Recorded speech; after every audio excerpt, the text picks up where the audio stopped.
numbers may not have looked awesome for you guys, but you made some plays down the field. You know, Cody Black had the catch with Dallas. You know, did y'all see some signs of what you think the offense can be? Yeah, of course. I mean, we've been stressing playmakers on the outside and at running back as well, and tight end at that. So having those two guys make some big plays and show just a flash of some signs to be, that was good to see. You want to answer that too, Nathan? Yeah. I thought Cody and Vince and a lot of our receivers, they got that playmaking ability. We do have to work a little bit more, but it was great to see that playmaking ability come out in them. Nathan, what were your nerves going into today? This is kind of maybe the first time you've really played in front of a big crowd here. I was just excited. I was excited to get this opportunity. I mean, really appreciative of the fan turnout. I heard it was 61,000, so really appreciative of that, and it was just a great opportunity to go out there and have fun playing football. So both guys, how do you feel the offense played, and what y'all need to work on the most? You want to answer that first, Justin?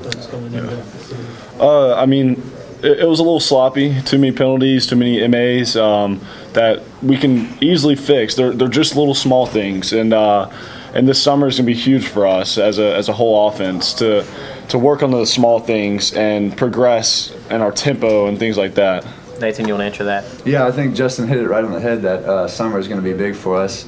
I go back to Peyton Manning, keeps that going in my head. He stressed the summer is going to be big, and it was big when he was here that you got to get on the same page with the receivers. And Coach Jones stressed that too, when we just met after the game and saying that, he's handing the team over to us and Coach Lawson. So we got to take ownership of it and just get better. But Coach Jones was out here saying that the quarterback's kind of sets the tone for the entire program. How much does he talk to you guys about that, and maybe how do you guys react to that when he says something like that? He stressed it a lot to us, and he'll come in at a quarterback meeting and just kind of burst in the door and write leadership on the board or things like that, and touch on small things about how we can help the team and influence others around us. So he's put a lot on us in the standpoint of leaders, but I mean, it kind of falls back on us too. Coach Jones always talks about the alpha dog and how the quarterback has to be the alpha dog, so to speak, of the team. What about each of your personalities lends you to fit into that category? You answer that first, Justin.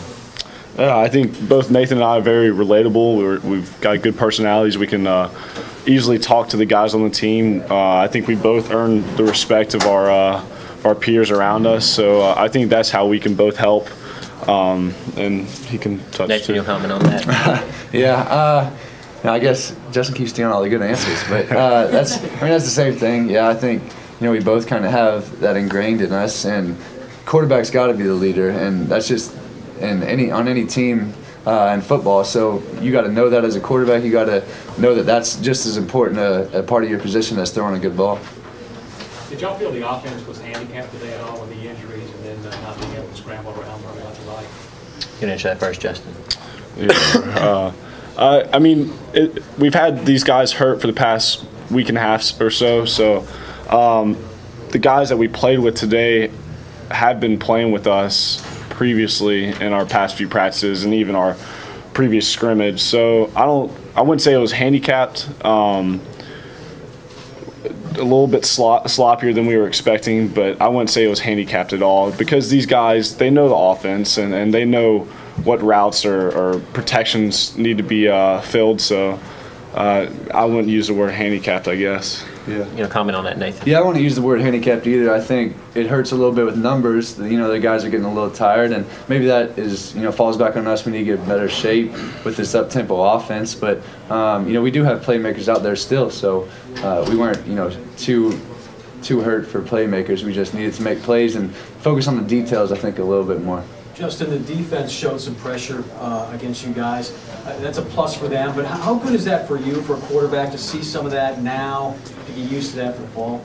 It's great for us, and they're giving us a great look on the other side. And just having that pressure and being forced to move in the pocket and have the game-type situation that you might not get in a practice situation, say like 7-on-7 or things like that, it's very important for our development.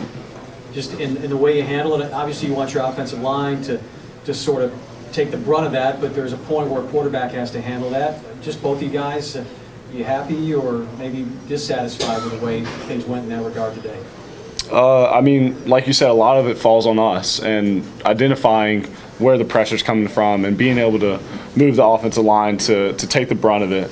So a lot of that falls on us. I thought the offensive line as a whole did pretty well. I wouldn't be able to tell you if there was MAs up front or anything at this point, but I'm pleased with where they're at. What about you? Yes, sir. Same thing. I think we got to take ownership in Coach Jones, and they always stress that to us, that if there's a fumble snap, there's obviously, but if there's a penalty, pre-snap penalty, it's our fault, and we are going to take responsibility for that, and you know that we need to get the O-line in the right areas, and just got to get better. Nathan, do you still feel like you haven't been able to show the coaches exactly what you can do, especially from a mobility standpoint, because y'all aren't live very much in practice? I mean, not exactly. I think the coaches are good evaluators of it, and this is a spring game, so I mean, he has put me live actually a couple of times now that I think about it in spring practice. So they've seen a little bit of it, and all I can do is just do my best, and I'm pretty sure they're good evaluators of it though. Given that you guys had eyeballs on you today, was it difficult to stay loose in terms of because of the competition being what it is for the job for both of you? I don't think so. I think we're just having fun out there playing football, and I had a pretty good time today, to be honest. And I was just really happy. Everybody dreams of getting opportunities to play in front of, I mean, maybe even 40,000 people. We had 60,000 today just for a spring game, so it was awesome. And to get that opportunity, you just kind of have to enjoy it.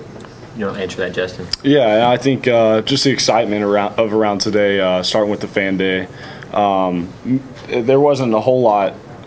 It wasn't about the competition today. It was about going out and performing in front of the fans and just showing a little glimpse of what this team's going to be for the next year. You guys obviously have the support of your teammates. How far do you feel you've come this spring in gaining the confidence of your teammates? It's been gradual, starting in January. Coach Lawson and the strength staff did a great job of putting Nathan and I in leadership positions and trying to develop the respect of our team, and then it's transitioned into the spring practice. Last question for either one. Did you answer that same question? Go ahead, Nathan. Oh yes, sir. Same thing. They have put us in good positions, and all we have to do is we got to keep earning their respect. The respect isn't over yet. You got to come in every day in, day out, and give your best and make sure that you're never slacking, and you bring it every single day. Last question. You mentioned the up-tempo offense. Is it really that much harder to stay in shape to execute this offense? It is. But it's an opportunity that we're looking forward to this summer to get better conditioning-wise, and we're gonna be putting in the work this summer. But that's why the up-tempo offense, I think, is so successful, and why you run up-tempo, because it is hard on conditioning-wise for you and for the defense. So if you get into good condition where you can run it, then the defense is going to be struggling with it. You want to comment on that, Justin? Pretty much what Nathan said. It puts a strain on the defensive side of the ball, getting lined up fast and knowing what they have to do. And this summer, like Nathan said, we got to get in shape, get in a little bit better shape. And I think with the guys that were hurt, it put a strain on our receivers and tight ends to go maybe with the ones and twos. So once we get the numbers back to where we need them to be, I think we're going to be in the clear.